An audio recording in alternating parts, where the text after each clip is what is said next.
Ahí estamos grabando. Bien, entonces, para que quede en el material grabado, la clase de hoy vamos a repasar los conceptos de prueba de hipótesis, pero la parte de los errores, ¿sí? Es lo mismo que vimos en la clase presencial. Ya subí un video del año 2000, del año pasado, del 2021, con el contenido de lo que charlamos la clase pasada, pero básicamente es lo mismo que vamos a seguir tratando hoy. No vamos a avanzar sobre temas nuevos. Vamos a tratar de fijar algunos conocimientos con eso. Así que vamos a concentrarnos en el tema de los errores y hacer alguna simulación con eso. Así que bueno, estamos en trabajo de prueba de hipótesis. Esto ya lo charlamos varias veces. No me voy a detener. Vamos a pasar directamente al trabajo, al ejemplo sobre el cual vamos a trabajar. Que es el segundo ejemplo con el que estuvimos trabajando. Este no, este ni siquiera.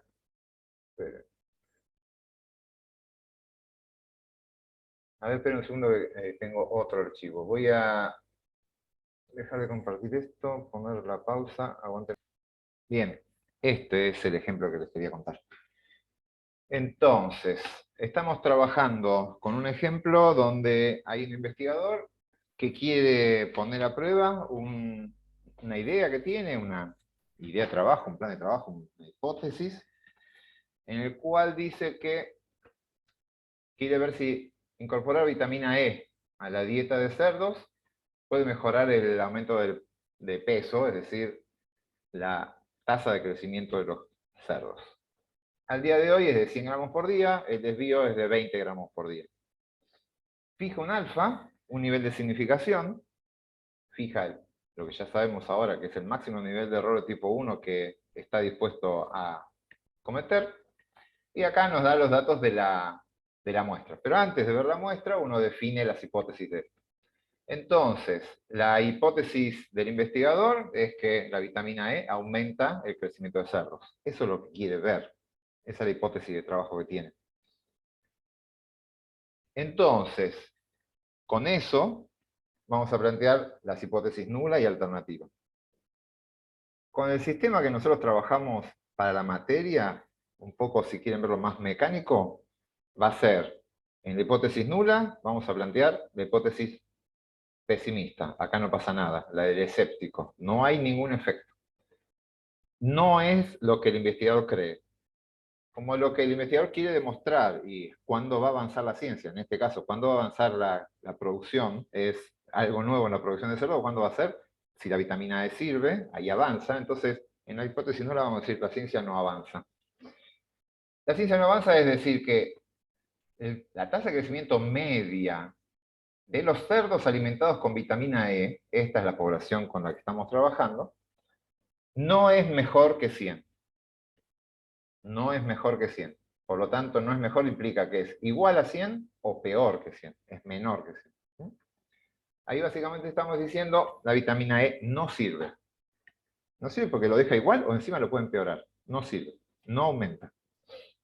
Y en la alternativa, la H1 o HA, vamos a poner sobre la misma población, sobre el mismo parámetro, la condición complementaria. Que la tasa de crecimiento media de los cerdos criados con vitamina E es mayor que 100. Es decir, la vitamina E sí funciona. Así como lo planteamos, ya va, esta es la tercera clase que mostramos lo mismo, así que espero que a esta altura esa parte más o menos ya vaya quedando clara. También ya la estuvieron viendo en el TP, así que listo. En este ejemplo, cuando hacíamos las cuentas para hacer eso, veíamos, primer paso, asumíamos H0 verdadera. Una vez que asumimos que H0 es verdadera, nos queda la distribución justamente donde H0 es verdadera. En esa distribución donde H0 es verdadera, voy a tratar de ubicar mi muestra. Vengo con mi muestra, que es la X raya, que nos dicen, vuelvo para atrás, con 15 cerdos, les di una media de 107, pues pongo el valor de ahí de 107, marcar con esto, acá, y calculo la probabilidad de obtener esa muestra o una más extrema. La probabilidad de obtener esa muestra, una más extrema, es alejándome de la nula. La nula era de 100 o cualquier distribución menor que 100. Así que alejándome de eso es que me tengo que ir para aquel lado, ¿sí? Establezco la zona de más extremo hacia ese lado. Por lo tanto, de la muestra o una más extrema es toda esta zona amarilla. Eso es lo que llamamos p-valor. Y con el p-valor tomábamos nuestras decisiones. Entonces, calculamos el p-valor, no importa acá eso, y nos dio este número. Con este número tomamos la decisión. Ahí está como hacerlo en R. Tomamos la decisión. La condición de rechazo era, si el p-valor es menor que 0,05, rechazo H0. Esta es una condición de rechazo. Es un si ocurre esto, rechazo H0. Condición de rechazo. Calculamos el p-valor nos dio 0,0876. La conclusión es, ¿el p-valor es menor? No, no es menor que H0, por lo tanto, no la rechazo. Conclusión estadística, no rechazo H0. Bien, quiero que me digan, ahora es la conclusión estadística, no rechazo H0. Tengo que asociarlo a un tipo de error. ¿Quién me dice qué tipo de error puedo cometer en este estudio concluyendo lo que estamos concluyendo? ¿De qué tipo de error estamos hablando? 1. Error tipo 2. Bien, escuché 2 personas con 2 números distintos. A ver, el resto. Ahí hay un tipo 2 en el chat, tipo 2. Bien, van apareciendo, ahí converge. Al principio es como la convergencia de frecuentistas. En principio hay varias opiniones, después se converge hacia una. Bien, es de tipo 2. Recuerden, el error de tipo 1 es rechazar algo indebidamente. Solo lo puedo cometer cuando rechazo. Cuando no rechazo una hipótesis, cometo el error de tipo 2, que es no rechazar algo que tendría que haber rechazado. Por lo tanto, la conclusión de este estudio sería, estadística, no rechazo H0, con una probabilidad de error de tipo 2, y tengo idea cuánto vale. ¿Cuánto vale el error de tipo 2 acá? ¿Hay algún número? No. Ahí ya está poniendo que no. Tímidamente, una persona lo puso. No, no tengo formas de saber con esta información el error de tipo 2. Ahora vamos a ver por qué, pero exactamente, bien Emiliano. Necesito, para calcular el error de tipo 2, conocer la distribución alternativa. El error de tipo 2 se busca en la distribución alternativa. Por lo tanto, necesito fijar de alguna forma una hipótesis alternativa.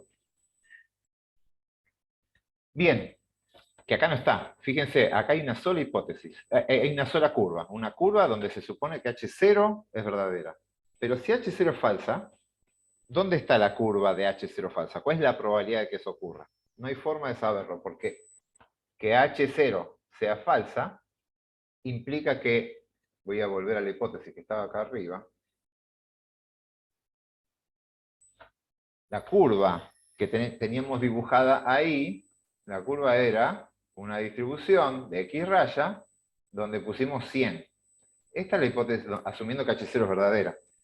¿Por qué? Porque tengo el igual, puedo encontrar una de las infinitas distribuciones. Y me voy a quedar con esa, la que es el igual. Ahora, si yo quiero buscar la hipótesis alternativa, dice que la media de vitamina E es mayor que 100. Mayor que 100 yo debería hacer una curva que está por acá. Pero ahí dice mayor que 100. Puede ser 101, 150, 1550, 100,0001. Hay muchos valores posibles de alternativa y ninguno es el igual. Así que no tenemos dónde fijarnos, así como está escrito. ¿Qué es lo que vamos a hacer? Si yo quiero, mi prueba no la rechazo. El error que tengo es de tipo 2, está asociado al tipo 2. Cabe preguntarse, no encontré diferencias. Esa es la respuesta. No hay ninguna, la evidencia muestral no soporta la idea de que la vitamina E mejore el crecimiento. Esa sería la conclusión de trabajo. No rechazo H0, digo, no hay evidencias muestrales que soporten la idea, que sustenten la idea de que la vitamina E es buena. Y punto, no dicen más. Recuerden, no digan que H0 es verdadera. No están demostrando que la vitamina E es mala o no buena. con este análisis, cuando no rechazan, no demuestran que H0 es verdadera. Simplemente dicen, la evidencia muestral no me permite rechazar H0. De hecho, hoy estuve en una tesis de jurado y exactamente ese mismo problema. Una vez que no rechazan, no demuestran que H0 es verdadera. El método no permite demostrar eso. La pone a prueba. La evidencia muestral la puede rechazar o no. ¿Mm? Si no la rechazan, no la rechazaron. Simplemente eso. Pero bueno, cuando ustedes no rechazan una hipótesis, hay dos posibilidades. Que realmente la vitamina E no sirve, o quizás la vitamina E sirve, pero de una forma sutil y con los datos que ustedes tienen no alcanzan a detectarlo. ¿Mm? Hay un efecto, pero ustedes no son capaces de detectarlo. Entonces, si ustedes quieren saber, en un momento que no rechazan una hipótesis, o quizás ni siquiera tomaron los datos y quieren saber qué es lo que va a pasar con su prueba estadística, se puede empezar a indagar qué tan potente es la prueba con la que estoy trabajando. ¿Cuál es la potencia de la prueba con la que estoy trabajando? Esa potencia está asociada al error de tipo 2. La potencia es el complemento del error de tipo 2. Así que de alguna forma vamos a tener que calcular o la potencia o el error de tipo 2, son complementos, por lo tanto necesito una distribución alternativa para poder hacerlo. Entonces, para poder hacer eso, tengo que plantear escenarios. ¿Sí? Son escenarios posibles. Y esos escenarios, en esos escenarios ya no está involucrada la muestra. Y eso quiero que quede claro. Es lo que se llama una potencia a priori. A priori quiere decir antes de tomar la muestra. No va a aparecer en ningún lugar ¿cómo es? La media de 107. La media de 107, este valor con el cual calculamos el p-valor, sale de una muestra. Bueno, acá no va a estar. Es lo que se llama una potencia a priori. Antes de tomar los datos es, si pasa tal cosa y tal otra, ¿qué tan probable es que yo lo detecte? Nunca vamos a decir qué tan probable es que la diferencia exista o algo así. No, es, dado estas condiciones, ¿qué tan probable es que, si existe el efecto, que yo lo vea? Esa es la aproximación que pueden tener con esto. ¿Quedó claro ahí? Mientras voy avanzando, cualquier cosa me preguntan. Paso hasta el cálculo de potencia. Bueno, nada, repasemos rápidamente esto por tercera vez. Calculamos recién el p-valor, que es esta parte de acá, y teníamos dos caminos posibles. O rechazábamos la hipótesis o no la rechazábamos. Y por cualquiera de los dos caminos tenemos un error asociado. Si rechazo H0, el error que puedo cometer, no quiere decir que lo voy a cometer, que hay una probabilidad de que ocurra, es la probabilidad de rechazar algo que no debería haber sido rechazado. Rechazar H0 cuando en realidad H0 era verdadero. Ese es el error de tipo 1. Pero nuestro camino vino para este lado. Como el p-valor era grande, no rechazamos y vinimos por este lado. Nuestra decisión fue no rechazo H0. Por lo tanto, el error que puedo cometer es, hay una probabilidad de que eso ocurra, no rechazar H0, cuando en realidad H0 era falsa. No rechazar algo que tendría que haber rechazado. Ese es el error de tipo 2, y acá queda bien claro, H0 falsa implica que HA es verdadera. Recuerden que estos son sistemas exhaustivos. Si no es H0, es HA. Por lo tanto, lo que estoy diciendo que la verdad es que HA es verdadero. Entonces, recuerden que lo que determina en qué curva van a mirar las probabilidades ustedes, H0 o HA o H1, cada una va a tener un parámetro distinto. Esta es la mu0 y esta es la mu-A. Tengo las dos distribuciones. Lo que determina dónde, en qué curva buscar la probabilidad es lo que está abajo, lo que está condicionando. Esto le dice cuál es el espacio muestral. Recuerden, probabilidad condicional. Por eso miramos esto. Lo que condiciona, está condicionando el espacio muestral. Es lo que determina el espacio muestral. Esto lo que me dice es la probabilidad que ocurra esto, pero en este espacio muestral. En el espacio muestral donde HA es verdadera. ¿Dónde está el espacio muestral de HA verdadera? Acá. Esta área que está acá, que suma 1, es todo el espacio muestral cuando HA es verdadero. Así que el error de tipo 2 se busca en HA. El error de tipo 1, vengo acá, es la probabilidad de rechazar algo, pero en este espacio muestral, que dice que H0 es verdadero. Por lo tanto, el error de tipo 1 se busca acá, en esta curva, donde está el espacio muestral, cuando H0 es verdadero. Si entienden esa lógica, no deberían tener problemas a la hora de ir calculando estas probabilidades. ¿Estamos? Bien. Vamos a avanzar. Acá está qué significa cada uno y demás. A ver, quiero hacer alguna aclaración acá. Esto lo charlamos ayer, está en el video de antes, pero quiero repasar algunas cuestiones aquí. Esta es la decisión que ustedes toman. ¿No rechazan o rechazan? ¿Sí? Es los caminos bifurcados que vimos ahí en el cuadro que yo les mostré. Esto es lo que van a hacer ustedes y no van a saber. Una vez que no rechazan, la hipótesis tiene dos posibilidades. Que lo hicieron bien, no rechazaron algo que no tenían que haber rechazado, o que hicieron mal, no rechazaron algo que era falso. Esta es la realidad. No rechacé algo falso, este es un error. Y el otro error que podemos cometer, que acabamos de ver, es cuando yo rechazo, rechacé y H0 era verdadera. Este es el otro error. Y esta es la decisión correcta. Bien, cuando ustedes trabajen, ustedes van a decidir si vienen para acá o vienen para acá. Y una vez que están acá, no van a saber esto. Esto no van a saberlo. ¿Cuál de los dos están? Porque eso implica saber cuál es la realidad. Y uno, si supiera la realidad, no haría estas preguntas, ¿no? Se hace estas preguntas justamente porque no conoce esa realidad que está tratando de abordar. Así que ustedes lo que van a tener son probabilidades de una y otra.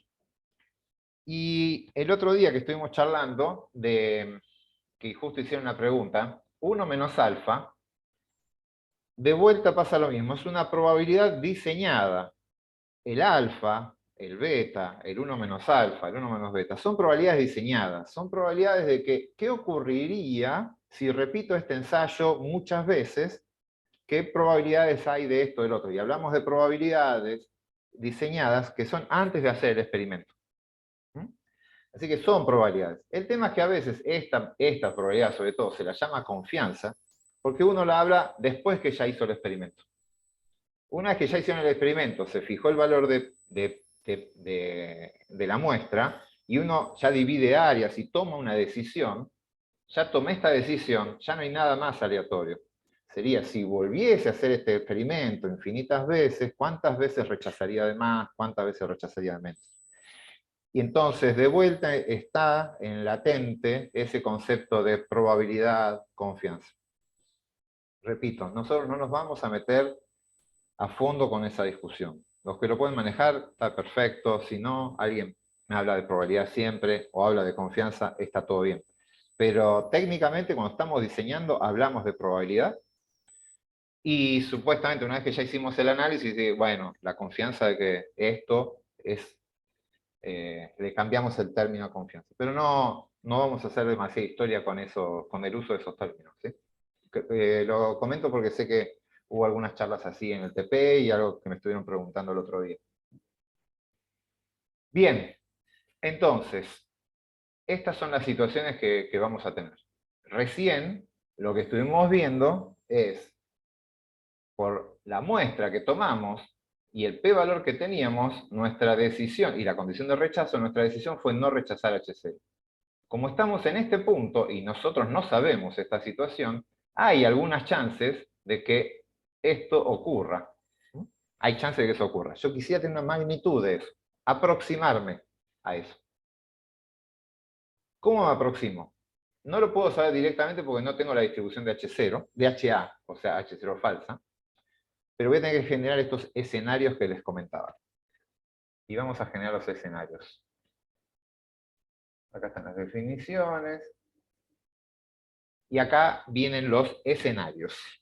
Entonces, vean cómo está escrito esto para poder interpretar esto en los TP.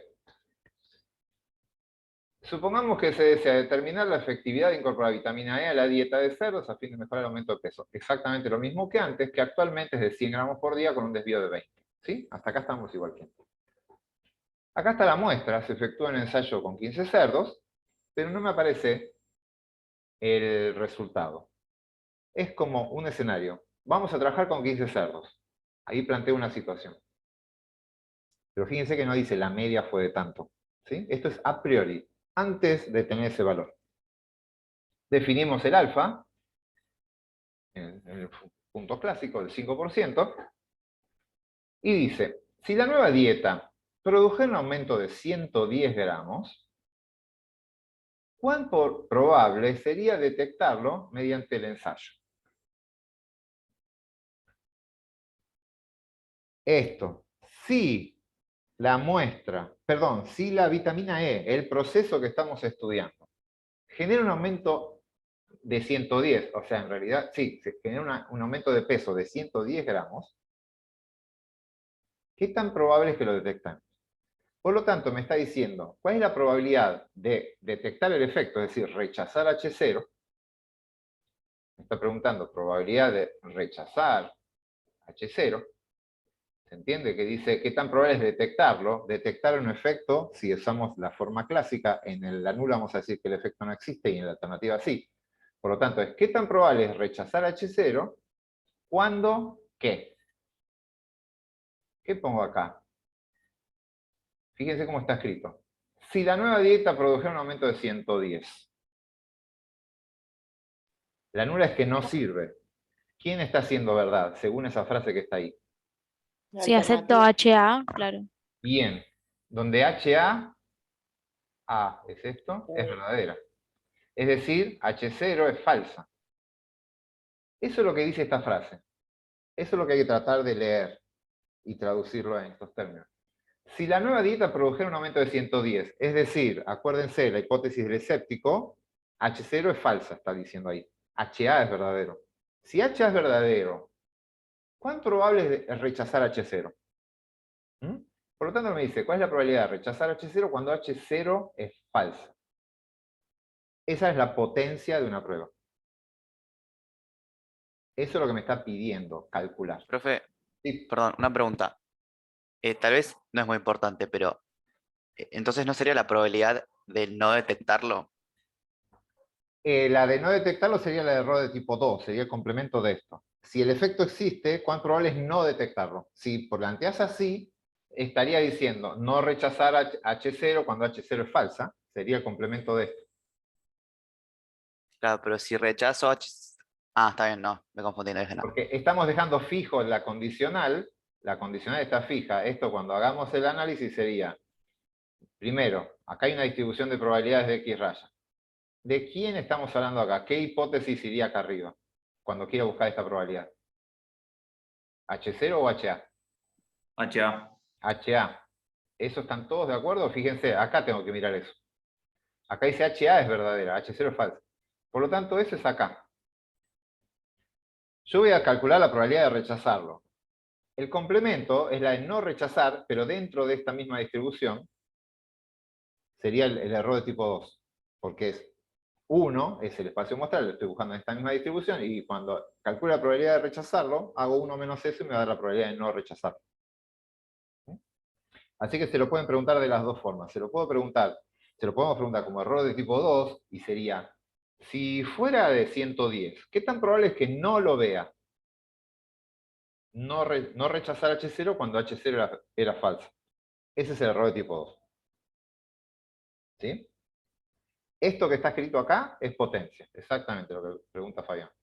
Así como está escrito, es probabilidad de rechazar algo falso, esto es bueno.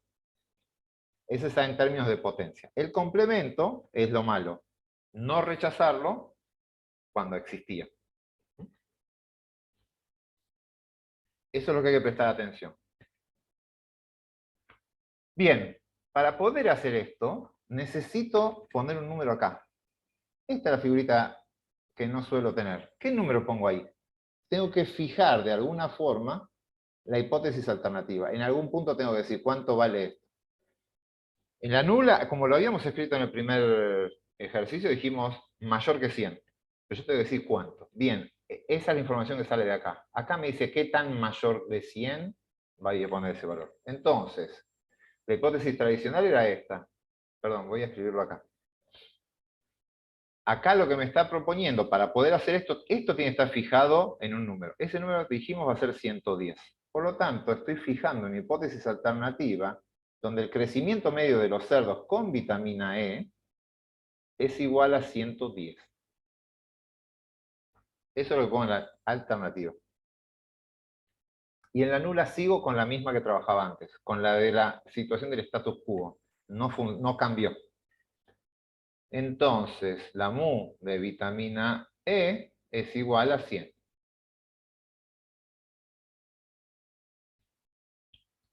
Esta es una situación de planteo de escenario. Fíjense, ni siquiera es un sistema exhaustivo esto. O es 100 o es 110 lo que está. Bueno, es un sistema exhaustivo, sí, perdón. Son dos situaciones posibles. O es 100 o es 110. No involucra otras situaciones posibles. Lo transformo en un mundo de que es 100 o 110. Nada más que eso. No está teniendo en cuenta otras situaciones. Por eso digo, es un escenario. Si fuese 110, esta probabilidad, esta otra. ¿Estamos? Entonces, vamos a hacer el mismo trabajo que hicimos la vez pasada, que lo hicimos en la clase, pero lo vamos a repetir acá. Acá tengo una distribución donde H0 es la verdadera. H0 es verdadera, perdón, voy a sacar esto, avanzar con esto, claro, acá. Esta es la hipótesis que les escribí recién. Bajo H0, la vitamina E crece 100. Los cerdos con vitamina E crecen 100. Y bajo HA, los cerdos con vitamina E crecen 110. Esta que está acá es la nula, y la nula tiene una media de 100. ¿Qué error de los dos con los que estamos trabajando, de tipo 1, tipo 2, puedo buscar o ubicar en la distribución donde H0 es verdadero? Tipo 1. El de tipo 1. Bien. El error de tipo 1, voy a escribirlos por acá para tenerlos. El error tipo 1 era la probabilidad de rechazar H0 cuando H0 era verdadera. Y el error tipo 2 es la probabilidad de no rechazar H0 cuando en realidad H0 es falsa. Esperen que tengo el chat ahí yo. Es decir, HA es verdadera. Recuerden siempre todo, cuanto más rápido se acomoden con estos errores, más fácil va a ser todo. Por lo tanto, yo quiero hacer un esquema donde voy a mostrar el error de tipo 1, el error de tipo 2, el 1 menos alfa y el 1 menos beta. Quiero poner todo en un esquema. Así que vamos a empezar a dibujar este. En esta curva, que es la de H0, el único error que puedo calcular, que puedo dibujar es este.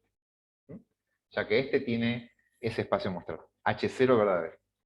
Por lo tanto voy a buscar el error de tipo 1. El error de tipo 1 lo definimos como alfa, el máximo error de tipo 1 que puedo cometer.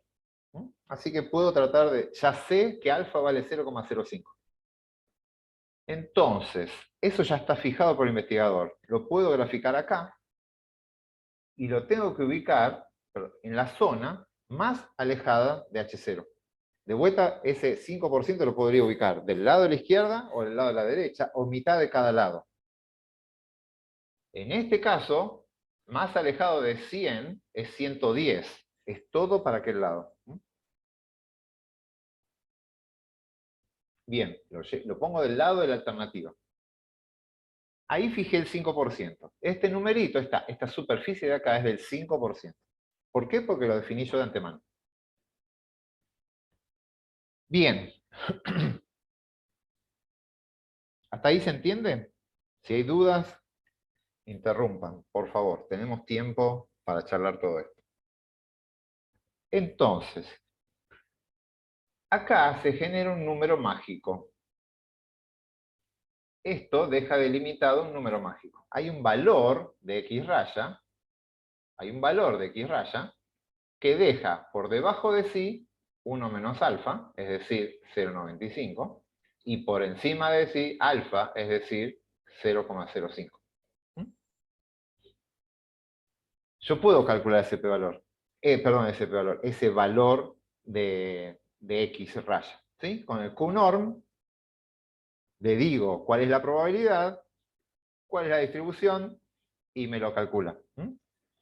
Entonces, básicamente ustedes tendrían que decir, para una distribución con 100 y un desvío estándar de tanto, que ya lo tienen ahí, decime el cuantil que acumula 0,95. Se lo piden a R y R les va a dar este numerito mágico de ahí. Ese numerito es 108,5. Ese es un valor crítico. Es un número mágico ahí que es el que va a dividir al mundo, las aguas del mundo.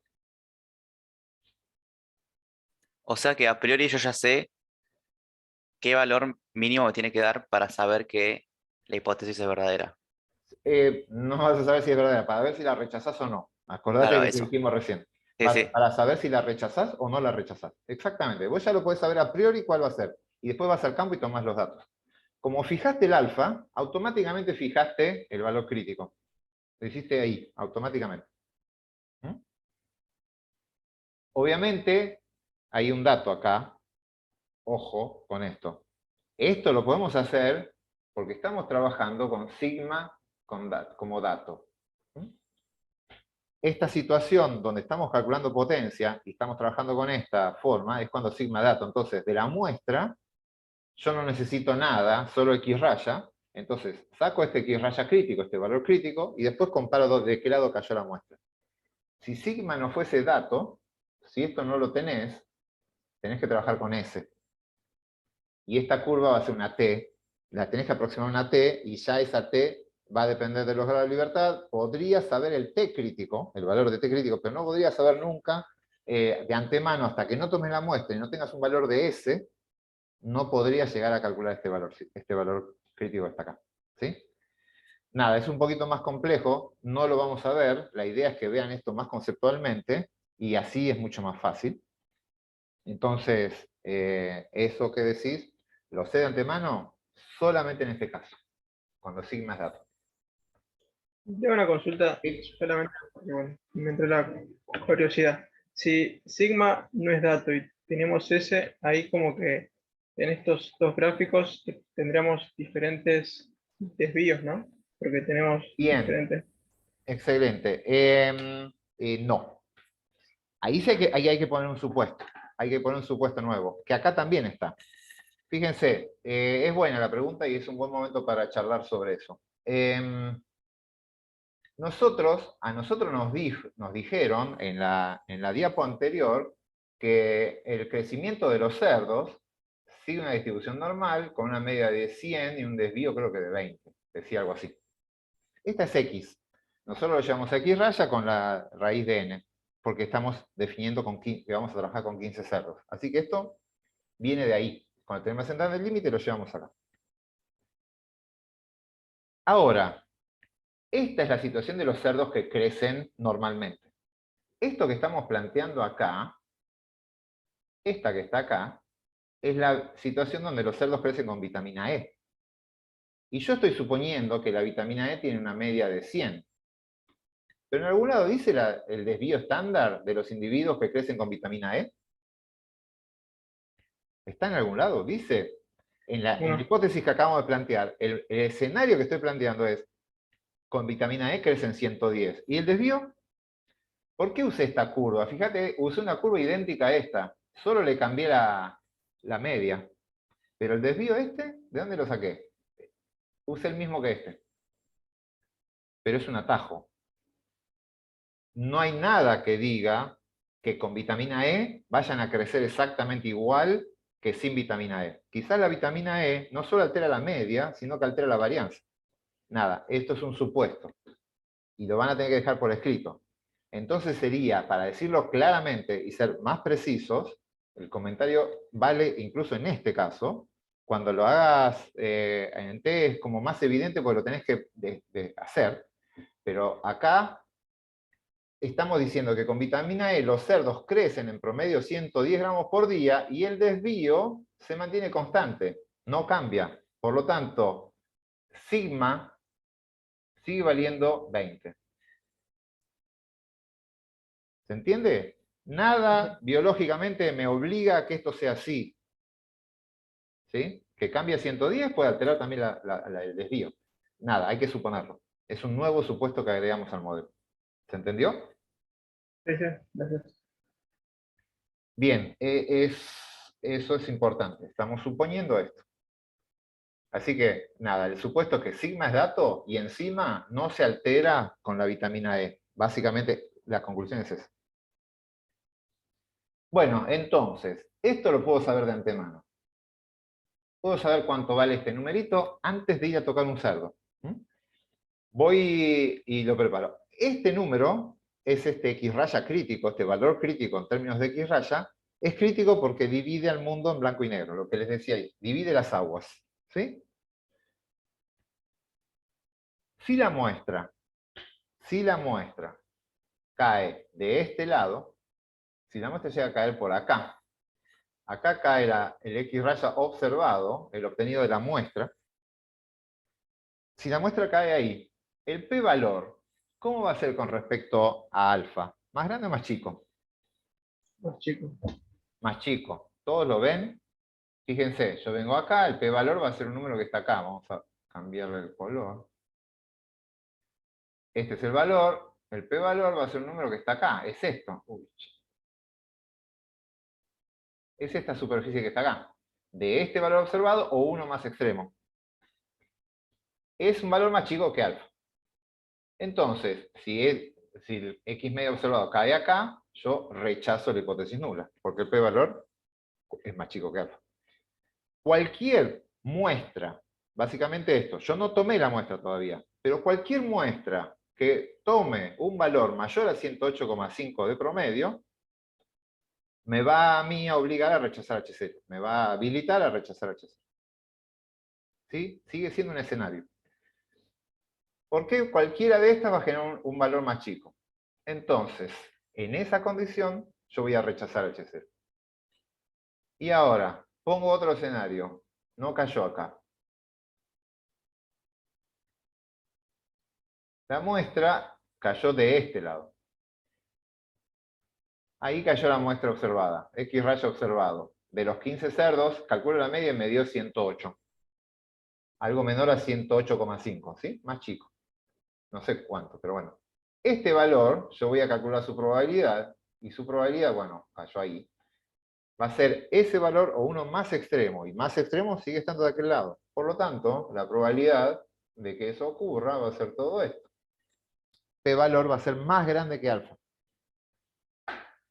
Si P-valor es más grande que alfa, la condición de rechazo no se cumple. Por lo tanto, no rechazo H0.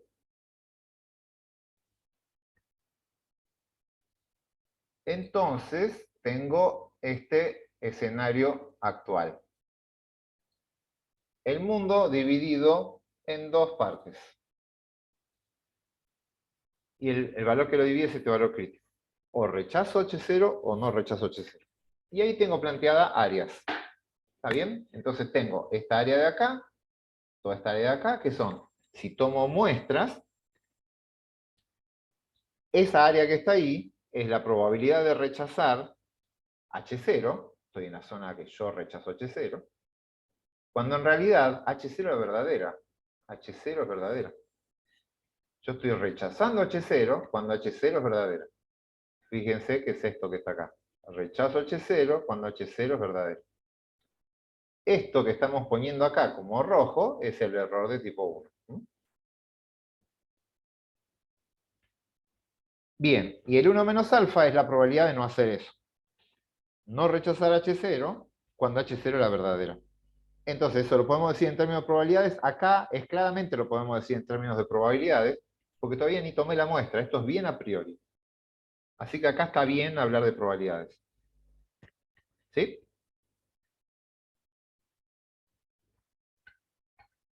¿Estamos hasta ahí con el error de tipo 1? Seguimos avanzando.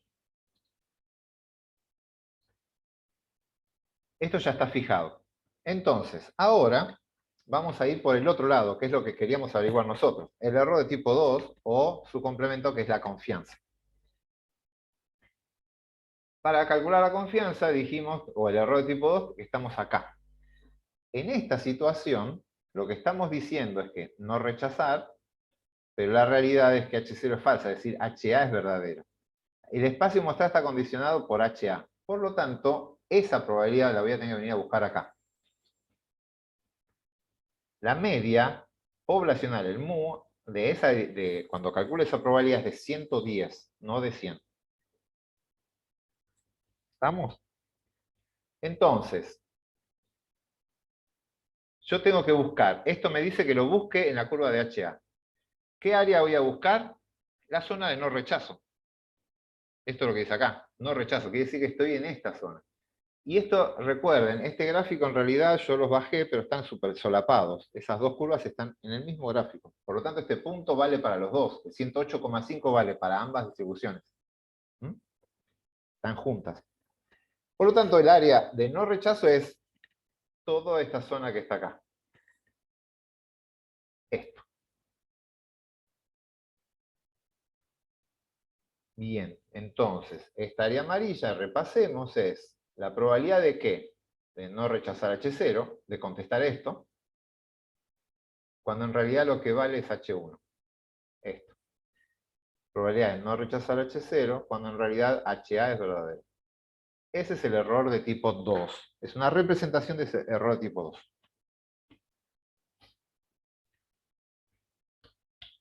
Dudas, consultas. Si alguien tiene un problema con este gráfico, ya es la segunda vez que lo estamos viendo, por favor, es el momento de preguntar. Ya a esta altura deberían tenerlo mucho más claro. ¿Dudas? ¿Problemas con esto? ¿Nada? Bien. Seguimos avanzando entonces. Esperen que borro todo esto. Entonces, vean este escenario. Si el escenario fuera el que planteamos acá, si la vitamina E hace crecer a los cerdos en 110 gramos, hay una alta chance, hay altas chances, se dice así, que es esto que está acá, donde realmente eso puede ocurrir y yo no lo voy a detectar. Ocurre esto es un hecho, ocurre esto, y yo no lo detecté. Es esta zona mostaza que está ahí. Por lo tanto, lo que me está diciendo este escenario es, si H0 llega a ser verdadera, perdón, HA, la alternativa, llega a ser verdadera, si llega a crecer 110 los cerdos, es altamente probable que con una muestra de tamaño 15 vos no lo detectes. ¿Sí? Porque con una muestra de tamaño 15 que te caiga por acá, vos no vas a rechazar y esto te dice que tendrías que haberlo hecho. ¿Mm? Ese es el error de tipo 2. Esa es la información que le estamos dando. Pero se entiende es, si ocurre esto. Si ocurre esto, me obliga a venir a este lado. Si no, no. Y otra cosa, central, que a mí también tardé en darme cuenta. No me está diciendo en nada la probabilidad de que la vitamina E sea buena o sea mala. No me dice la probabilidad de que HA sea verdadera. Me dice, si HA es verdadera, ¿qué tan probable es que yo lo detecte? Esa es la información que me está dando. Bien. ¿De qué depende entonces ahora el error de tipo 1? Pasemos, una vez que ya entendimos qué es el error de tipo 1, perdón, y el error de tipo 2, vamos a ver de qué dependen cada uno. ¿De qué depende el error de tipo 1 y de qué depende el error de tipo 2? ¿Qué factores afectan al error de tipo 1, al de tipo 1? Si yo aumento el tamaño de la muestra, lo duplico, lo llevo a 30 cerdos, n es igual a 30. ¿En cuánto afecto al error de tipo 1? ¿Lo afecto, lo abajo, lo hago crecer o no le hago nada? Al error de tipo 1. Lo afectas, porque ¿Cómo? alfa está definido, Pero, ¿me lo repetís, por favor? que no lo afecta porque alfa lo definís vos. Perfecto. Esa es la respuesta. El error de tipo 1 lo definieron ustedes. Solo depende de una decisión de ustedes. Por lo tanto, no depende del tamaño de la muestra, ni de la varianza, ni de nada. Es una decisión de ustedes cuál es el máximo valor de ese error. Por lo tanto, ustedes van a trabajar con un error que va a ser menor que ese, por el método que están aplicando. Si siguen el procedimiento, si se cumplen los supuestos y todo lo hacen bien, el error de tipo 1 va a estar fijado en el 5% como máximo. Trabajen con 3 individuos, con 300 o con 5 millones.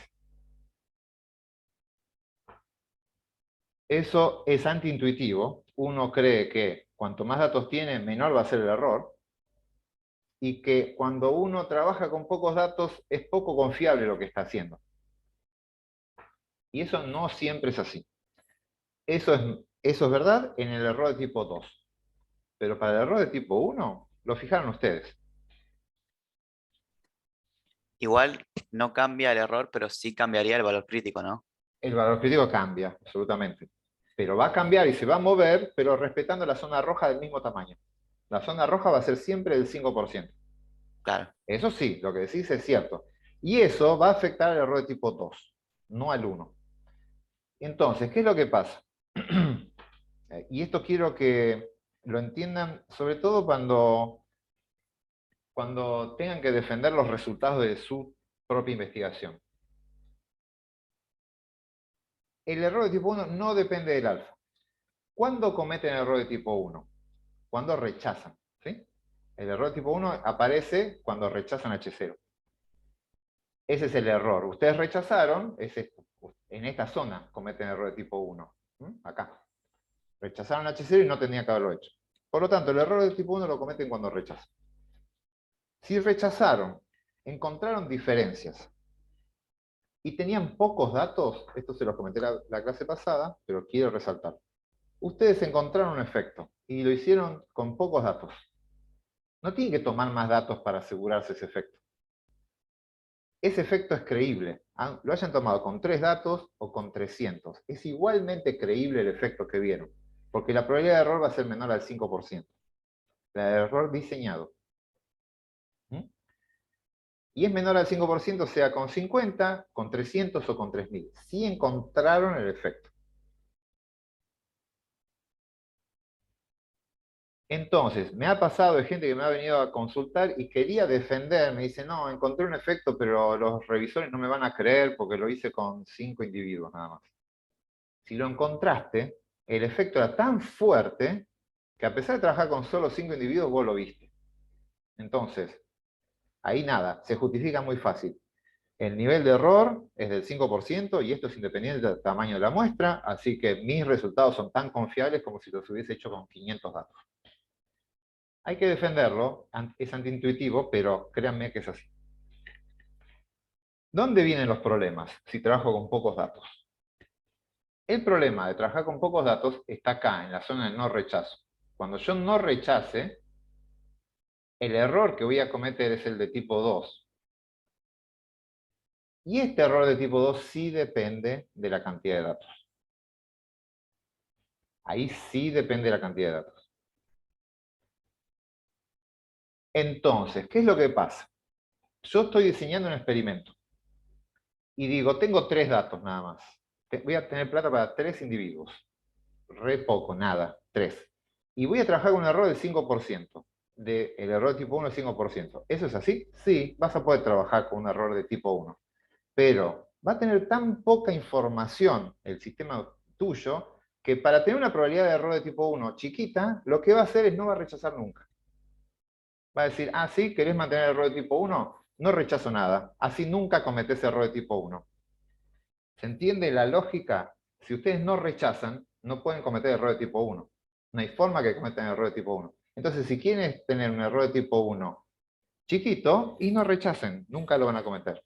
Pero se van a morfar un tremendo error de tipo 2. Entonces, los métodos con pocos datos no rechazan nunca. Porque ustedes le están pidiendo que mantenga un error constante de tipo 1. La solución, no rechazo. Entonces, puede haber, como les contaba antes, una heladera en una habitación y ustedes ni siquiera la van a ver. Porque, nada, es tan poco el instante que tienen para mirarlo, es tan chiquito el tamaño de la muestra que no lo van a detectar. Entonces, Repito el concepto, el error de tipo 1 no lo van a afectar, pero el 2 sí. Cuanto más datos tengan, menor va a ser el error de tipo 2. Y eso lo podemos ver.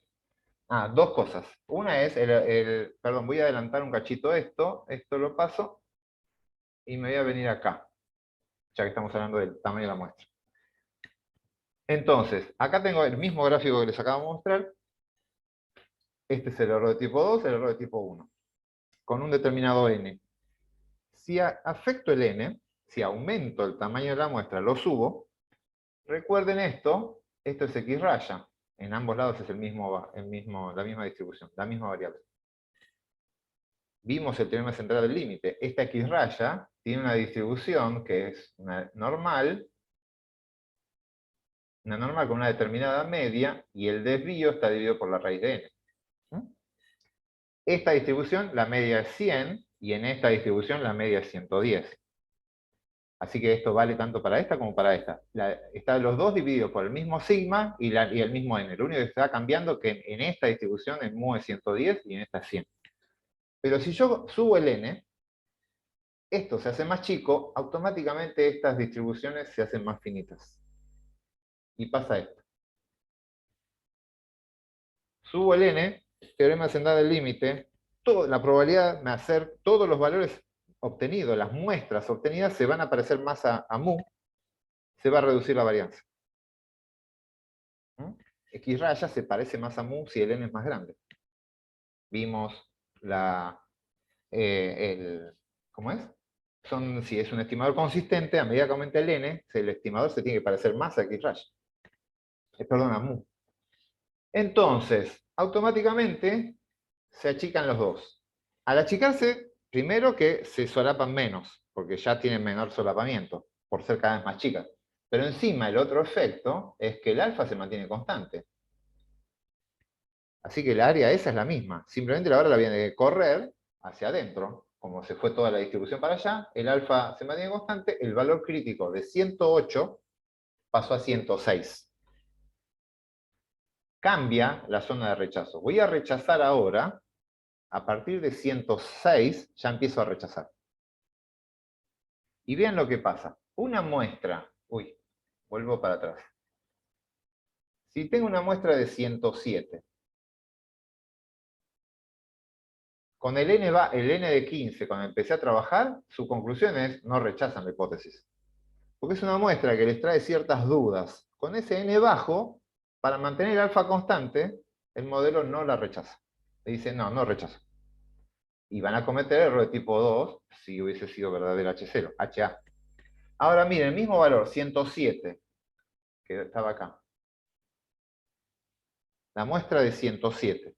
Si el n es más grande, 20 o 30, esa misma muestra de 107 que antes no lo hubiese rechazado, ahora sí la voy a rechazar. Si obtengo 107 con más datos y obtengo un 107, cae en la zona de rechazo. Eso hace que, y mantengo constante el alfa, empiezo a rechazar más sin el riesgo de aumentar el error de tipo 1. Automáticamente, ¿qué pasó? Se achicó la zona de error de tipo 2, que es de no rechazar. Entonces está el doble efecto. Por un lado son más finitas las curvas y por otro lado se corrió el valor crítico. Moraleja, esto es más pequeño.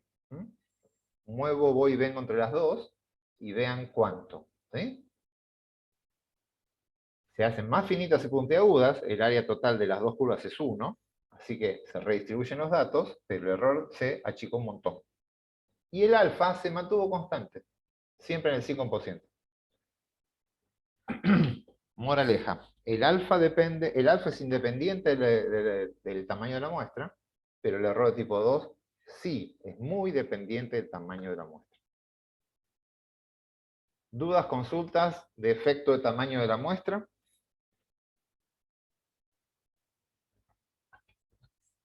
¿Algo para discutir de acá? Bien. Acá encaramos por el lado del tamaño de la muestra. El otro efecto que afecta a la potencia o el error de la prueba es el que nos pasé recién y ahora lo vamos a mirar, que es este.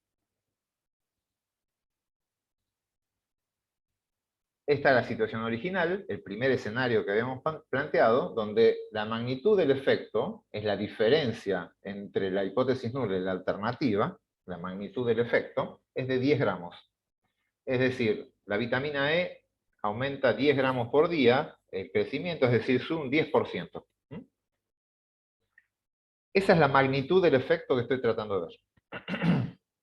Entonces, el escenario es, si la magnitud del efecto es del 10%, la probabilidad de error con 15 datos es esto que está acá. El error de tipo 2 es bastante grande. Acá no tengo el valor, pero es un número grande. Ahora, puedo plantear un segundo escenario. Si la magnitud del efecto fuese más grande, si planteo un escenario donde digo la vitamina E es tremendamente buena, si la vitamina fuese que hace crecer un 15% los cerdos, no 10, un 15%, ¿cómo se afectan el alfa y cómo se afecta el beta? O sea, ¿cómo se afecta el error de tipo 1 y cómo se afecta el error de tipo 2? ¿El error de tipo 1 cambia si cambia la magnitud del efecto? ¿El error de tipo 1? No. No, estamos en la misma que antes. Eso fue fijado. Por lo tanto, cambio la magnitud del efecto y lo único que hice fue correr la H1. La H0 queda igual, no se tocó. Esta no se modificó. Solo cambié la alternativa. La corrí. Como no modifiqué el alfa, no modifiqué H0, el valor crítico sigue siendo el mismo, la zona de rechazo y no rechazo es la misma, y lo que automáticamente cambió es que esto, al correr esto lo alejé hacia allá, esta área, fíjense, vuelvo para atrás, ven cómo se achica. Y si agrando más el efecto, digo, la vitamina E hace crecer un 20% más a los cerdos, nada, el error tipo 2 es prácticamente imperceptible. Se va a ir haciendo cada vez más chico. Entonces, veamos las dos cosas que vemos que están afectando. Hay una tercera que ahora les comento, pero las dos principales formas de que se ve afectada la potencia de una prueba es el tamaño de la muestra. Si la muestra es chica, estas distribuciones son muy anchas y se van a solapar mucho entre ellas. Y la magnitud del efecto. Si están buscando cosas muy chiquititas, la probabilidad que la encuentren va a ser baja. Va a haber altas chances que no la vean. Y quizás no la ven, está, y ustedes no lo ven. Y eso lo estamos viendo acá. Si buscan magnitudes de efecto pequeñas, en este caso sería un 10%, es algo que llamemos pequeño, la probabilidad que no lo vean, estando, si está, puede que no lo vean, y esta es la chance de que eso ocurra.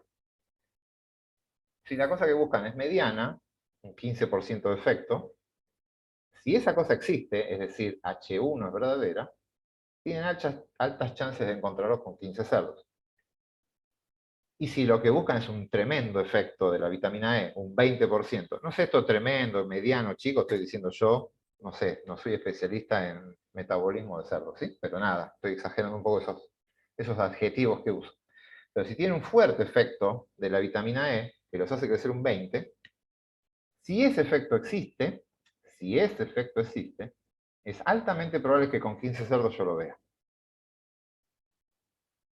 Entonces, esto depende, la magnitud de efecto está afectando la potencia de la prueba o el error de tipo 2. Magnitudes de efectos chica, acá se ve la superposición, acá está el valor crítico, acá está, y este que está acá es el error de tipo 2 en este caso, y este que está acá es el error de tipo 2 en el otro. Cuando amplío la magnitud de efecto, automáticamente se reduce el error de tipo 2, por lo tanto crece la potencia. Bien, esto es análogo a lo que yo les comenté en la clase. Si yo tengo que revisar un aula y me dicen tengo que encontrar un alfiler y reviso poco tiempo, tengo un tamaño de muestra chico, tengo muy poco tiempo para buscar, si la magnitud de efecto es muy chiquita, es muy probable que yo salga de la habitación diciendo no lo vi. Pero si el alfiler ese que estoy buscando está, es probable que yo no lo vea. Eso es lo que me dice esto, acá. Ahora, si yo lo que estoy buscando es algo muy grande, la magnitud de efecto es grande, es como les dije, hay una heladera en un aula, y yo entro y miro, tengo poco tiempo para mirar, pero entro y miro. Lo que me dice esto, si la heladera está, es altamente probable que la veas. Eso es lo que me dice la potencia de la prueba. Y no me habla, repito el concepto, no me habla de la probabilidad que esté o no esté la heladera. ¿Sí? Eso es un hecho. Si la heladera está, es altamente probable que la veas. Y en el anterior, en este caso, me diría, si el alfiler está, es altamente probable que no lo veas, porque este error es alto. Eso es lo que tienen que recordar, que eso es lo que les tiene que quedar a ustedes. ¿Dudas? ¿Consultas de esto? Esto es lo del n, y cerramos con esto. Y ahora hacemos un intervalo y vemos lo de las simulaciones. Bien, Profe, sí. Sí. beta sería entonces el área amarilla. ¿La potencia de la prueba o el error de tipo 2? ¿De qué estamos hablando? Esto que está acá, 1 menos alfa es la confianza o la probabilidad de detectar algo que existe, y 1 menos beta es potencia. Estamos en las zonas blancas, lo que está dibujado. Ah, claro, está bien. Acá como está como 1 menos beta y 1 menos alfa, es las zonas blancas. Si hubiese escrito esto, 1 menos este z, o sea, la probabilidad, si lo hubiese puesto en términos de z, hubiese sido la zona amarilla o la zona roja. Pero así Está como bien. está escrito, son las zonas blancas. ¿Mm? Son complementos. Ok, ok. Que está acá, ¿ves? La potencia, 1 menos beta. Entonces, esto estamos hablando ya algo, introduciéndonos algo de lo que es diseño experimental. Tengo que diseñar un experimento. Dentro de lo que es diseño del experimento, acá estamos hablando de tamaño de muestra, magnitud de efecto. Es como las primeras aproximaciones a diseñar un experimento. Tengo una prueba de hipótesis para la media. Es una prueba de hipótesis para mu.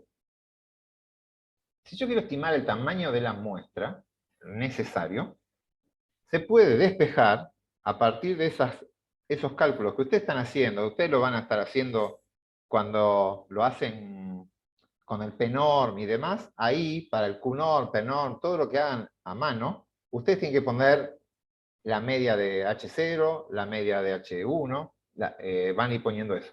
Bueno, acá está lo mismo, pero ya estandarizado. Con esta estandarización sirve para cualquier distribución. No está pensado para una media en particular. Con esto ya al estar estandarizado se generaliza. Entonces lo que ya estamos trabajando no con X raya acá, sino con Z, valores de Z. Está estandarizado. Entonces, si yo quiero calcular el tamaño de la muestra, necesito conocer esta información que está acá. ¿Y qué es esta información? Esto es un valor de Z. De vuelta sale de un QNorm, de una distribución de Q, pero con la media de 0. Fíjense, acuérdense que la Z es una distribución normal, la media es 0 y el desvío es 1. Por lo tanto, cuando buscan en el QNorm, le dicen que la media es 0 y el desvío 1, le dan la probabilidad de 1 menos alfa, le dicen esto, y le va a decir cuánto vale este valor. Es un valor que está fijado por tabla, por distribución. Nada, este sale del alfa con el que quieren trabajar ustedes. Después, para poder saber cuánto vale el n, el segundo punto es definir un beta. Ustedes definen beta, que es el error de tipo 2, o definen 1 menos beta, que es la potencia. Tienen que saber esto. Este en general lo fijamos en 0,05. Por lo general es ese número. Y una potencia decente, ya estamos hablando de, no sé, una linda potencia es 0,8. 80% de probabilidad de detectar algo que existe es bueno. 70 también está bien. ¿Sí? A partir de 70 se habla de lindas. Después, no sé, quizás en TP le den algunas normas más precisas como para fijar un poquito mejor, dar valores más mágicos donde sean más fácil, pero nada. Estos son números que más o menos andan por ahí. Fijan esto, con eso, con un QNOR, de vuelta, sacan cuánto vale este número. El tema es que tienen que tener una medida de la variabilidad del proceso biológico con el cual están estudiando. Tienen que tener una medida de cuánto vale sigma. Eso hace falta. Porque si el sistema es muy homogéneo, son todos muy, muy precisos, son muy parecidos, nos están trabajando con árboles, clones de sauces. de Salix nigra. Son clones. La variabilidad genética es mínima. Solo hay algo de variabilidad ambiental. Todos los árboles prácticamente son iguales. Ahí la varianza es muy chica. Entonces, el N que van a requerir para detectar, ya las dos curvas van a ser chiquitas de movida, la H0 y la HA van a ser finitas. Entonces, el N que van a necesitar no va a ser tan alto, porque enseguida se van a separar las dos curvas. ¿Se entiende? Si la varianza es chica, ya estoy con distribuciones muy finitas, es fácil de separarlas. Con una magnitud de efecto pequeña ya voy a tener una buena potencia. Ahora, si el proceso biológico que ustedes están trabajando es muy heterogéneo, no son individuos de alguna producción donde ya están seleccionados, sino que están trabajando con un proceso natural muy heterogéneo, variabilidad en el largo del ala de la mosca de la fruta salvaje en tal lugar, eso puede que no esté, vamos a suponer, no están bajo presión de selección, siquiera es un carácter que es bastante heterogéneo, y les va a pasar que van a tener una alta varianza. Entonces, si tienen una alta varianza, las curvas son muy anchas, hay más chance de que se superpongan, y el error de tipo 2 va a ser más grande. Así que de alguna forma, este dato lo necesitan, y va a afectar a mucho al N. Profe, ¿Sí?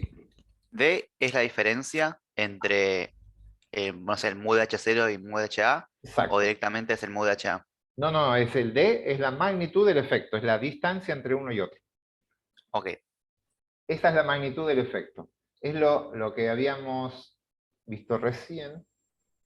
¿Dónde aparecía eso? Acá. Este es D. Es la distancia que hay entre la H0 y la HA. Entonces, esto es lo que quieren detectar. Acá, en el primer ejemplo que vimos, este sigma era de 20, no sabían, ese era dato, y la magnitud, en la primera hipótesis, habíamos dicho, bajo H0, la mu con vitamina E era 100, en HA, la mu con vitamina E es 110. Por lo tanto, este D es de 10 gramos. Esto vale 10. Entonces, si hacen estas cuentas, poniendo 20 acá, 10, calculan estos dos valores y lo elevan al cuadrado, el N que les va a dar, no sé, no está hecho con estos datos, o sea, pero el N que les va a dar no debería ser cercano a 15. Con 15 debería ser un número bastante más grande que 15. Porque con 15 habíamos visto que la potencia era baja. Así que es muy probable que cuando pongan una potencia más alta acá pongan un valor más alto de potencia acá, este N se les dispare. Y les pide un N bastante más grande. ¿Mm? Entonces, nada, ustedes hacen eso y planteando para este escenario, si yo quiero detectar una diferencia de 10 gramos y quiero mantener una potencia de 0,8 y un error de tipo 1 de 0,5, o sea, una confianza del 95, y tengo esta varianza de 20, me dice acá, no sé, necesito 100 individuos. 90, 80, va a dar con decimales. Pero es un aproximado. Entonces, si ustedes hacen eso, entran a un lugar, hacen esto a priori, y les da 100 y no tienen dinero para 100, recuerden lo que siempre les digo, no arranquen, ni empiecen. Porque es muy probable que no detecten nada, y cuando no lo detecten, no rechazan la hipótesis, no van a saber si es que no lo detectaron porque no estaba, o no lo detectaron porque la potencia de la prueba era muy alta. Muy baja, perdón. El error de tipo 2 era muy alto. Bien, ¿estamos? ¿Qué podrían hacer acá si quieren mejorar esto? Si quieren mejorar este N. Dicen, yo tengo plata para menos. No puedo tocar el N. Tengo plata para 20 individuos. No tengo más. ¿Les queda alguna alternativa para modificar esto? Aumentar el D, tomar muestras más homogéneas. Bien, Disminuir el D, quizás. bien. Uno es el D, otro es el más homogénea, y la otra es empezar a resignar algo de esto. Algún error. O bajar el alfa, o subir el alfa, o sea, bajar la confianza, o bajar la potencia. Decir, bueno, me arriesgo, una potencia de 0,8 era alta, puedo trabajar con un 75%, o sea, con una 25% de probabilidades de error tipo 2, y ahí voy a cambiar. Pero lo que nos estaban diciendo recién era el D, es decir, bueno, esto me va a servir para detectar cosas grandes. Le dicen a su director, sépanlo, yo si hago esto, solo voy a ver efectos de más de 50 gramos. La vitamina D va a tener que ser, va a tener que ser muy buena para que yo lo vea. Eso es modificar el D. Y la otra es esta. Esta es la otra alternativa que pueden hacer. Si está en un sistema muy heterogéneo, son cerdos que son cerdos, mezcla de cerdos salvajes, con mezcla jabalí porco, mezclado con cerdos criados en Argentina, con otros que vienen de Francia, y tiene una heterogeneidad muy alta en la tasa de crecimiento. La alternativa es achicar la varianza, achicar el desvío estándar, achicar la variabilidad. ¿Cómo lo hacemos? Y además vamos a suponer que tienen individuos juveniles e individuos adultos, todos mezclados, machos y hembras. Bien, la alternativa ahí es trabajar con un grupo más acotado. Trabajo solo con las hembras de más de 2 años de edad. Y solo de la variedad criada en Argentina. Elimino los jabalí, porco, estos que son cruza, elimino y me quedo con una sola raza. Ahí automáticamente voy a achicar dramáticamente el sigma. Automáticamente las curvas van a ser así, se van a achicar todas. Pero ¿cuál es el costo de hacer eso? Resultados menos generales. Bien, sería el alcance del ensayo. El efecto de la vitamina E, si lo encuentran, ahora van al campo y lo van a buscar. Si lo encuentran, va a servir solo para hembras mayores de 2 años de la variedad tal. No van a saber qué le pasa a los machos, no van a saber qué le pasa a los juveniles, no van a saber qué le pasa al jabalí porco y todo lo que estamos hablando. Acotan la conclusión del estudio. Es válido, pero sepan que van a tener un estudio mucho más acotado. Y sean cuidadosos con eso, porque a veces pasa que achican esto y después extrapolan al total de la población, y ahí es donde vienen los errores. Listo. Hacemos un descanso acá, vemos las observaciones y les muestro unas simulaciones, ¿sí? Yo tengo y 17 y 20 y 30, ¿retomamos? A ver, ¿qué hora? Sí. 15 y 30 y terminamos de ver eso. Voy a anotar acá. Y yo mientras voy cargando las simulaciones y todo eso. ¿Estamos? Voy a cortar acá con una pausa en la grabación. Bien, continuamos entonces. Sigamos con la clase. Nos quedaban algunas observaciones. Algunas las paso rápido, las charlamos en la clase pasada y les había dicho yo que íbamos a charlar un poquito más de detalle ahora algunas. Nada, vamos a repasar rápido. Primero, las hipótesis no se plantean después de observar los datos. Básicamente, los datos no tienen que estar influenciando el planteo de la hipótesis. A ver, ¿qué es lo que estaría mal? ¿Se acuerdan que había un ejemplo donde teníamos la intención de votos después de un debate? Había un debate televisivo y queríamos saber si afectaba el debate al candidato. Y yo no sabía si lo iba a mejorar o lo iba a empeorar. Entonces, si yo no tengo conocimientos previos para decirme hacia dónde va a ir la situación, o no hay un interés particular sobre un solo margen, es decir, si estoy poniendo una droga para bajar el nivel de colesterol, voy a mirar si baja. Si sube, ya entra el sector no cambia o empeora, ¿sí? No baja. O esto, la vitamina E aumenta el nivel de colesterol, el nivel de crecimiento, voy hacia donde aumenta. Pero si no tengo nada que me diga eso, yo quiero saber si una especie es mayor, el tamaño es mayor a la del promedio de las especies de una zona. Perdón, es distinto, no sé, es una especie nueva, no sé si va a tener mayor nivel de una hormona, menor, algo que no sé cómo va a ser. Ahí uno debería ir por la opción de 2 vías, la bilateral. Lo que estaría mal es agarrar la muestra, ver que la muestra me dio más grande, entonces con eso hago una hipótesis sobre mayor. ¿Se entiende? Una evidencia muestral altera una decisión que está a nivel de la población sobre la hipótesis. Si yo hago eso, planteo la hipótesis como mayor porque lo vi en los datos y uso esos mismos datos para poner la prueba, eso es tautología. Tautología es plantear una hipótesis a partir de unos datos y usar esos mismos datos para poner la prueba. Eso aumenta y mucho las chances que rechacen y que rechacen equivocadamente. Van a encontrar diferencias que son espurias. Entonces, lo que a ustedes los lleva a plantear una hipótesis tiene que ser conocimientos previos e independientes de sus datos. Ustedes hacen en función del marco teórico actual, el conocimiento actual sobre el tema, plantean las hipótesis. Y a partir de eso, toman una muestra y la ponen a prueba. Si con esa muestra formulan de vuelta la hipótesis y ven que ahora creen que va a ir para allá, o va a ser así o así, bien, con eso dicen, mis resultados permiten proponer que esto va a pasar tal cosa, pero no lo confirman. Van y toman otra muestra y confirman lo que propone el anterior. Y así van avanzando. Bien, nada. Siempre es previo al tomar los datos.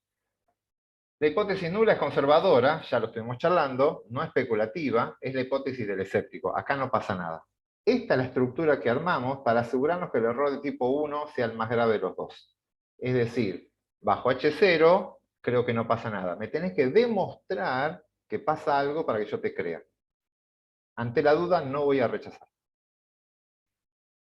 Es la forma genérica y es la que vamos a usar en la materia, pero recuerden, no es la única. Pueden dar vuelta a las hipótesis, lo estuvimos charlando en la clase pasada. Cuando ustedes trabajen con sus datos, piensen cuál es el error más grave y hagan las hipótesis de forma tal que se quede en el error de tipo 1. Para la materia no, para la materia lo hacen directo. La hipótesis nula es no pasa nada y en la alternativa sí. El alfa debe ser pequeño y fijado por el investigador, ya lo estuvimos charlando. La prueba de hipótesis se plantea de manera de controlar el error de tipo 1, también lo estuvimos charlando. Rechazar una hipótesis no prueba que sea falsa, podemos cometer error de tipo 1. No rechazarla no prueba que sea cierta, podemos cometer error de tipo 2. Y además esto viene con esta última que está acá. Rechazar H0 dice que la evidencia muestral refuta H0, con una probabilidad de error chica, controlada, pero refuta. En cambio, no rechazar H0 no es una evidencia a favor de H0. No vamos a demostrar que H0 es verdadera. Este sistema no lo demuestra. Simplemente lo que me dice es la evidencia muestral me permite rechazarla o no rechazarla. Pero simplemente, fíjense, la frase es no la rechazo, no demuestro que es verdadera. Por lo tanto, eso, se manejan, cuando rechazan una hipótesis, están con confianza y dicen lo que tienen que decir. Cuando no la rechazan, ojo, no es una evidencia a favor de H0, simplemente es la pusieron a prueba y no la rechazaron. Y esto es en cuanto a las conclusiones. Si decidimos rechazar una hipótesis, debemos mostrar la probabilidad de equivocarnos. Debemos mostrar la probabilidad de error de tipo 1. Fijamos un alfa y decimos, este es el máximo que estoy dispuesto a tolerar, o ponen el p-valor, o ponen algo, ¿sí? Alguna información de eso. Bien, y lo otro que hay que tener para cerrar, esto todo tiene supuestos. Cada vez que vean un p-valor, o tomen una decisión de una hipótesis, o calculen una probabilidad, va a haber un supuesto asociado. Y estos son muy parecidos a los que vimos para intervalos de confianza. Las muestras deben ser aleatoria y las observaciones independientes.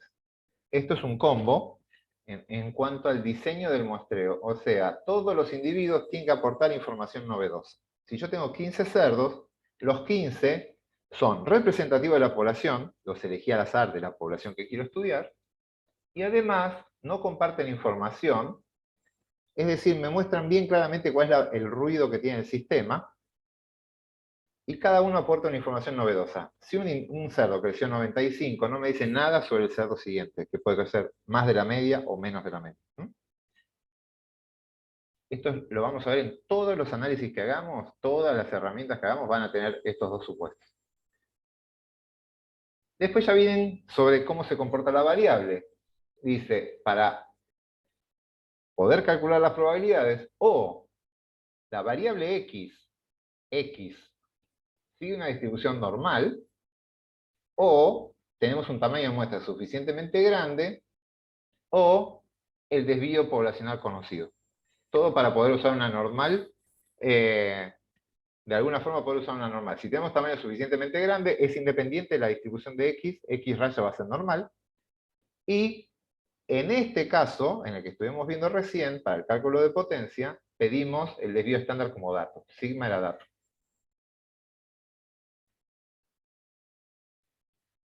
También van a hacer pruebas de hipótesis cuando la media, creo que ya deben haber hecho alguna, así como hicimos intervalo de confianza cuando sigma es dato, y hicimos intervalo de confianza cuando sigma no es dato, podemos hacer exactamente lo mismo acá. Cuando hacer una prueba de hipótesis para mu, pero el desvío poblacional no es conocido. Sigma no es dato. Así que ahí simplemente usamos el S de la muestra. No para el cálculo de potencia, pero sí podrían hacer la prueba de hipótesis. Este supuesto ya está, muestra aleatoria de observaciones independientes, y pide que la distribución de x sea normal, o tamaño de muestra suficientemente grande, y ya me independizo de la distribución de origen. La x raya va a ser normal. ¿Estamos hasta acá? ¿Dudas de esto? ¿Consultas? Después de los TP, la idea es la siguiente. Nosotros ahora vamos a tener un par de clases, que nos queda un tema, y después tenemos clases de repaso como para volver a sentarnos y volver a discutir estas cosas, ¿sí? Así que ahí todavía tienen el TP para discutir esto y algunas clases de repaso, ¿sí? Bien, ahora les quiero mostrar, aprovechar y mostrarles un par de cosillas. Una es esta. Esta página, ahora la pego en el chat, a ver si les funciona. Ah, esperen, yo no sé si están viendo lo que yo estoy... Sí, se ve. Ah, ¿sí se ve? Bien, lo que no veo acá, el chat.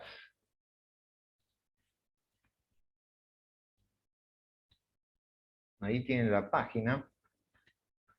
Es una linda página, la verdad que está muy buena. Acá está el creador, pero dice, entendiendo la potencia estadística y la significancia de un test. ¿A qué llamo algo significativo y cuál es la potencia? Y acá habla de que son temas bastante complejos de entender. Esto está pensado para psicólogos, es una página hecha para psicólogos, y habla de la complejidad de entender estos procesos en forma abstracta y demás. Entonces generaron esto, que es una linda visualización donde es dinámica. Yo puedo empezar a interactuar con esto. Y vean lo que hay acá. Están todos los conceptos con los que estuvimos trabajando hasta ahora. Acá hay una hipótesis nula. Una hipótesis nula está estandarizada, por lo tanto, fíjense que la media es 0. La H0 tiene una media de 0. Y la HA aparece una segunda hipótesis, una hipótesis alternativa. Ya hay una alternativa. Y esa HA tiene una media de 0,6. Como esto está estandarizado, quiere decir que está en 0,6 desvíos por encima de la media. Esa hipótesis. Esa distancia de dos medias de dos distribuciones que vienen estandarizadas se llama la distancia de Cohen. Es una forma que los psicólogos, estoy viendo, la usan mucho más, nosotros no tanto. Pero es como una distancia estandarizada, ¿sí? Nada, fijamos, esta es una magnitud de efecto. Bien, entonces, tengo la hipótesis nula y la hipótesis alternativa. Acá ya están las letritas de cada una, pero ven que es exactamente el mismo esquema que yo les mostré. Yo lo tenía uno abajo de otro, pero acá están los dos juntos. Esta zona de acá, ya ahí les muestra alfa.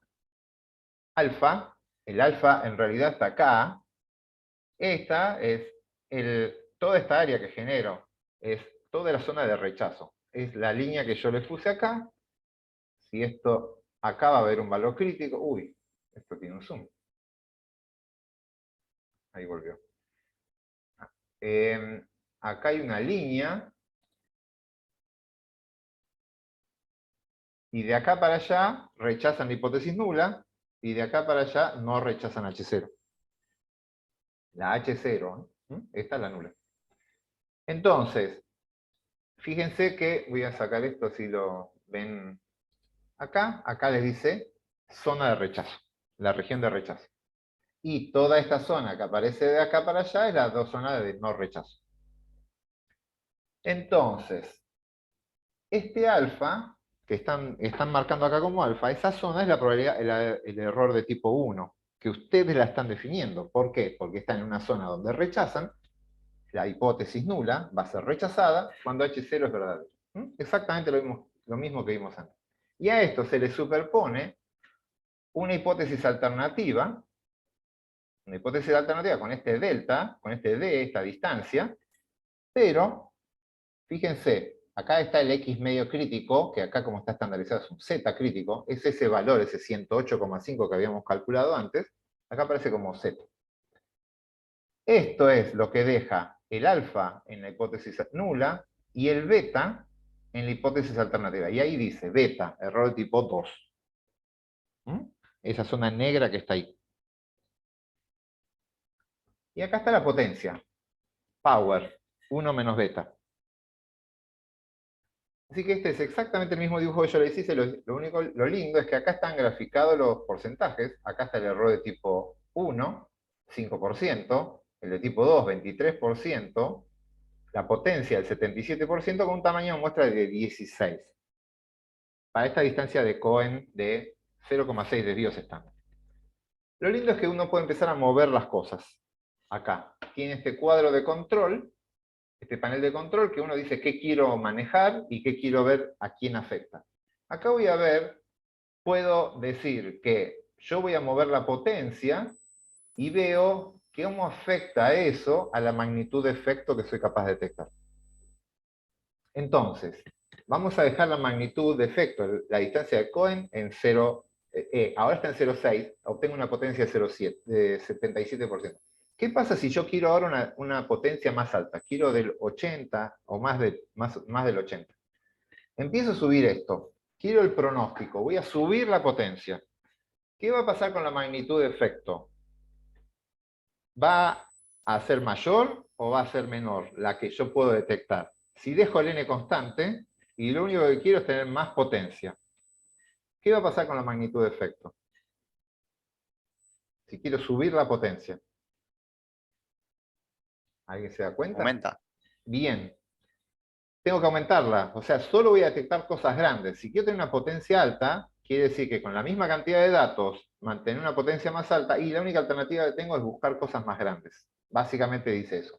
Y vean esto, yo empiezo a subir la potencia, y esto se empieza a ajustar. Miren cómo lo que tiene que hacer, si no puede modificar la forma, porque no estoy tocando el n, y no estoy tocando el tamaño de la muestra, no lo toco, y no toco el alfa, eso lo dejo quieto. La única alternativa que tengo para subir la potencia es separando las dos curvas.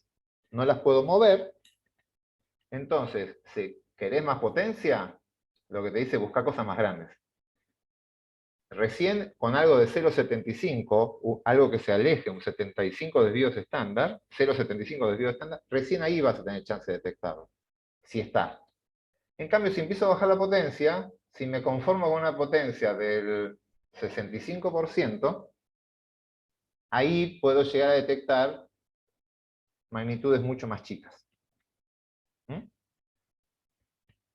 Bien, vamos a suponer que no quiero eso. Yo quiero mantener una potencia alta, como estábamos viendo recién. Perdón, voy a hacer acá. Voy a cambiar. Digo, ¿cuál sería el tamaño de muestra para mantener una distancia de Cohen de estas de 0,6, como veníamos trabajando antes? La voy a fijar en 0,6, y una potencia alta. Bien, lo que le digo es que resuelva el n, fijo la potencia en el 80%, no sé, un número lindo, y la distancia, lo voy a resetear el zoom para que se vea bien, y la distancia de Cohen en 0,6, que era la que me interesaba al principio a mí. Bien, ¿se entiende lo que dice? Fijé la potencia en un valor alto, la confianza, el nivel de significación sigue siendo bajo, mantengo una magnitud de efecto, la fijé yo en 0,6, eso sí, el investigador sabrá que es alto y que es bajo. Está en 0,6, y lo que me dice cuál es el n necesario. ¿Dónde aparece eso? Acá. Lo que se está modificando es el tamaño de la muestra. Si la distancia es de 0,6, voy a tener, manteniendo esta potencia, necesito 17. Entonces es como decir, voy a la habitación, tengo tantos minutos para verlo, es 17, vamos a suponer, mi esfuerzo de muestreo. Perdón, al revés, yo fijo esto. Les digo, voy a ir a una habitación y voy a buscar una cartuchera. ¿Cuánto tiempo necesito para tener una probabilidad alta de encontrarla si es que existe? Me salió 17. Ahora, en vez de buscar una cartuchera, voy a buscar un lápiz, algo más chiquitito. Estoy buscando un efecto más sutil. Voy a buscar algo mucho más chico. La distancia esta la voy a achicar. Voy a decir, ¿qué pasaría si tengo que buscar algo más chico? En vez de 0,6, 0,5. Esto es arbitrario, ¿cuánto? ¿Sí? Voy a resetear el zoom simplemente para que no me lo corte. Fíjense qué pasaron con el n. Uy, 24,7. Si quiero buscar algo chiquito, busca más, para mantener la potencia clavada en 0,8 y el alfa clavado en 0,05. Y si quiero buscar algo que es recontra chiquitito, voy a buscar un alfiler, voy a buscar algo muy, muy difícil de ver, pero quiero tener una potencia alta y una significancia bien baja, y esto lo llevo, no sé, 0,1, algo muy chiquito, ni siquiera me deja, esto va en 0,15, vamos a frenarlo ahí. Esto me quedan apretados, reseteo el zoom para que se vuelvan a ver en la misma escala. Miren el n, se fue a 274. Es decir, el tamaño de muestra se tuvo que ir muy, muy arriba para buscar cosas muy chiquititas, distancias de 0,15 desvíos estándar, cuando la potencia es alta y el desvío, la varianza es baja. Eso es lo que me dice esta prueba. Con esto ustedes pueden modificar eso. Acá la distancia de Cohen, ustedes, bueno, podrían llegar a calcularla, hay que estandarizar y buscar eso. Esto no sé si va a servirle tanto para sus datos, porque esto de vuelta está en una distancia estandarizada, pero es para que vean conceptualmente. Entonces, si aumentan la magnitud del efecto, reseteo el zoom, el n baja automáticamente. Si bajan la potencia, el n está entonces, ¿bajó? Sí, creo que bajó, ¿no? Bajé la potencia. Sí, ahí va bajando el n. Y si no, hacen al revés. Resuelven la potencia de la prueba. Y ustedes manejan los demás. El alfa lo dejan clavado en el 0,05. La diferencia de Cohen, no sé, en 0,6, que es como habíamos arrancado. Y acá les va a decir, ¿cuánto necesito? Acá pueden tocar el tamaño de la muestra. Si tienen 10 datos, y tienen una diferencia de Cohen de 0,6, la potencia es de 0,6. El error de tipo 2 es del 40%. Y a medida que van subiendo los datos, lo llevo al doble, 20, la potencia ya se fue al 85%. Y el error de tipo 2 queda en el 15%.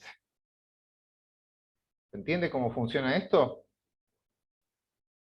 Nada, con esta dirección que les di ahí, lo mueven, ajustan y van viendo qué está afectando a qué. Cómo la magnitud del efecto va afectando la potencia, el tamaño de la muestra, o al revés, fijan uno y afectan el otro. Afectan a la potencia, o lo afectan al n, o afectan a la magnitud del efecto. El alfa es más raro que alguien lo mueva, ¿sí? En general eso es lo que todos dejamos fijo en el 5%. ¿Dudas de esto? Acá si quieren donar, pueden mandar, le compran un café al muchacho que lo hizo. Nada, es bastante interesante como para verlo. Antes de terminar, les quiero mostrar otra cosa.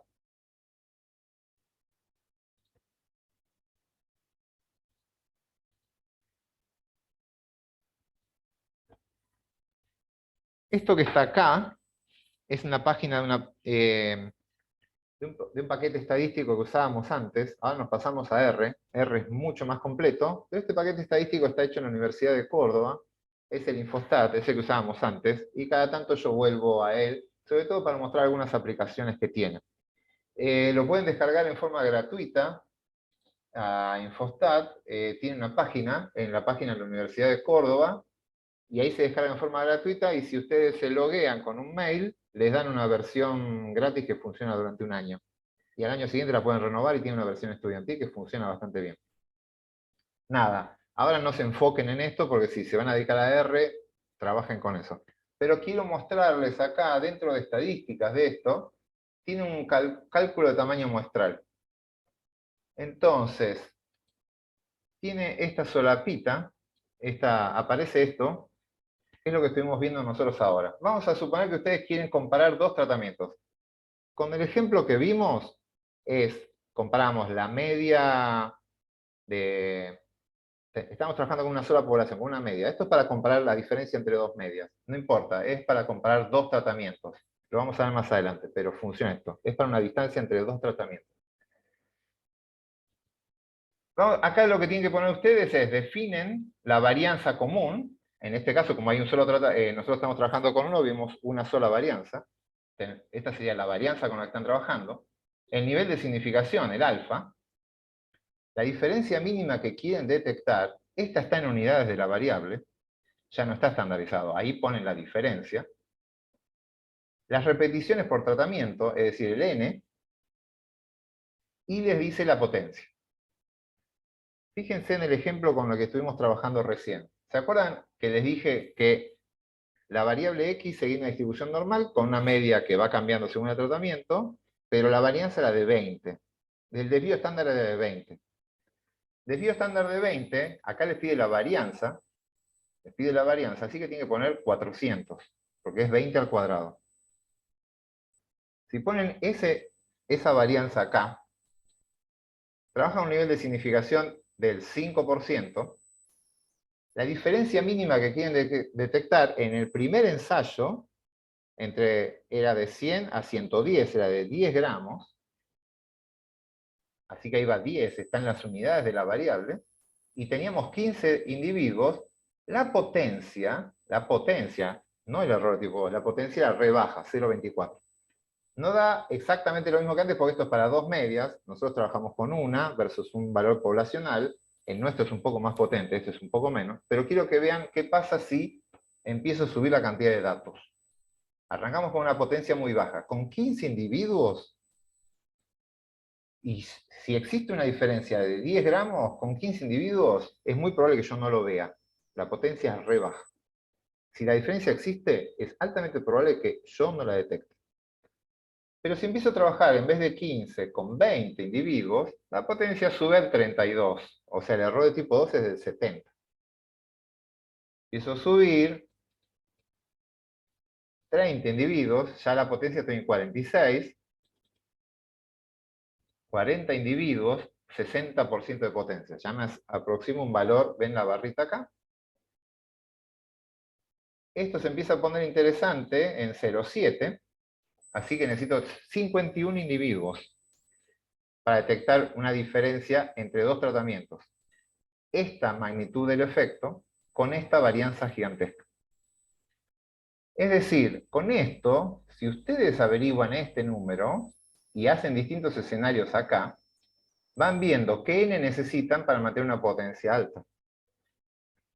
Entonces, la alternativa que tiene es decir, che, yo no tengo para comprar 51 ejemplares, en este caso es para cada tratamiento, necesitaría 51 para el tratamiento A y 51 para el B. Si la varianza que hay entre ellos, si la varianza que hay dentro de cada tratamiento es de 400. Hagamos otra cosa, no me da esto. O busco una magnitud de efecto más grande, o achico la varianza. Achicar la varianza, es decir, voy a trabajar solo con hembras de la raza tal, y quizás ahí en vez de 400 la varianza se vaya a 200. Si la varianza se va a 200, ya puedo bajar a un n más chico, y ven que la potencia todavía está en valores altos. Ya con 30 individuos, estoy en una potencia todavía digna, del 80%, 81. Hasta ahí, entre 31 y 32 individuos. ¿Por qué? Porque bajé a la mitad la varianza. Entonces, esto les permite jugar con eso. O dicen, busco una magnitud de efecto más grande, del 15 gramos. Y ahí ven que la potencia volvió a subir. Si la varianza es de 200, la diferencia que quieren detectar es de 15 gramos, ya puedo bajar el n, ahí, y con 15 individuos estoy trabajando con una potencia muy buena. Pero ahí lo que estoy diciendo es, ojo, tiene que haber una diferencia de 15 para que yo tenga chances de encontrarlo. Si la diferencia es menor que 15, es probable que yo no lo detecte. Nada. Esa es la idea de lo que quiero que se lleven, ¿sí? Tienen estas herramientas, créanme que esto lo van a necesitar. Acá después vamos a seguir avanzando en la materia, vamos a ver qué pasa si quiero comparar 3 tratamientos, 4. Acá van a tener chances de hasta simular situaciones de ese estilo. Donde aumenta la cantidad de tratamientos, ¿qué pasa? Esto se hace todo más complejo, así que la potencia baja, y nada, pueden simular cuántos datos necesitan para cada tratamiento. Así que hagan este ensayo, úsenlo, llegado el momento. Voy a buscar si hay alguna librería en R que sea cómoda para hacer esto. Hasta ahora no encontré, me gusta más esta. Pero hay una que se llama G-Power, que la podríamos explorar. Y empezar a hacer esto de plantear escenarios, ¿sí? Me parece que es algo bastante interesante que les va a servir bastante a ustedes cuando empiecen a trabajar en algún lugar. Ahora consulta, Sí. ahí en ese programa, ¿hay simulaciones si no conoces el Sigma? Bien, acá, no, si no conoces el sigma no vas a poder hacer nada. A ver, Claro. el tamaño de la muestra es central el sigma. No el sigma, podés poner un S. Ahí la varianza que estás poniendo es una varianza común, es la mejor aproximación que tenés. Si es sigma, genial. Si pones una S, planteate escenarios. Poner una S más chico, poner un acierto, jugar con el S, poner un poquito más grande, un poquito más chico, porque sabes que es una estimación muestral. Pero sí o sí tienes que saber eso. A ver, eso es un concepto que yo no charlé todavía demasiado. Vamos a aprovechar estos 2 minutos, un par de minutitos. Para el tamaño de la muestra, me acuerdo una vez en alguien que trabaja en producción, me decía que ellos tenían una regla que si querían estimar la tasa de error que se usa en sistemas productivos, en una línea transportadora de alguna fábrica, se suele usar para control de calidad, se van tomando muestras, y con esas muestras se estima cuál es la tasa de fallos y errores y demás. Ellos tenían una regla que decían, si la población es de 100, tomo 10 individuos. Si es de 1000, tomo 100. Y tenía una regla que la cantidad de muestras dependía del tamaño de la población.